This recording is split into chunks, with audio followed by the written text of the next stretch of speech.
Hi, అందరు ఎలా ఉన్నారు? ఇప్పుడు మీకోసం రైస్ లేకుండా ఎంతో హెల్తీ అయిన పొంగల్ తయారు చేసి చూపిస్తాను. దీనికి పావు కప్పు పెసరపప్పు, 1 కప్పు గోధుమ రవ్వ. ఇప్పుడు దీన్ని కొంచెం వాటర్ వేసి కడుగుదామండి.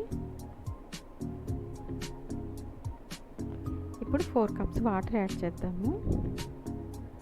దీనిలో మనకి ఎక్కువ ప్రోటీన్, ఫైబర్ ఉంటుందండి.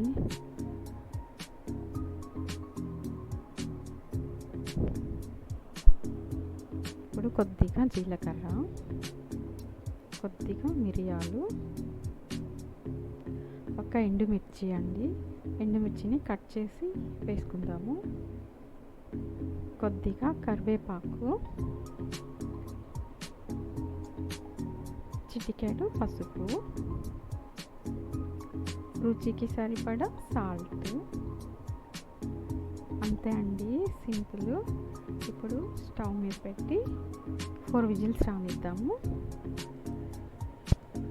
ఇది షుగర్ వాళ్ళకి చాలా అంటే చాలా హెల్తీ అండి. షుగర్ ఉండే వాళ్ళు ఎక్కువ రైస్ ఐటమ్స్ తినకూడదు కదా. అలాంటప్పుడు ఇలా పొంగల్ చేసుకొని గోధుమ రవ్వతో తింటే చాలా హెల్త్కి మంచిదండి. దీంట్లో ఫైబర్ కంటెంట్ ఎక్కువ ఉంటుంది కదా గోధుమల్లో. హెల్త్కి చాలా మంచిది. ఇప్పుడు నా ఛానల్ ఎవరైనా సబ్స్క్రైబ్ చేసుకుని వాళ్ళు ఉంటే సబ్స్క్రైబ్ చేసుకోండి. నచ్చితే లైక్ చేయండి. ఇప్పుడు దీనిలో కొద్దిగా నెయ్యి యాడ్ చేద్దాము.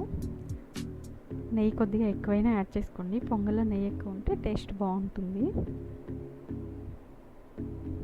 అంతే అండి, సింపుల్. మన పొంగల్ రెడీ అయిపోయింది.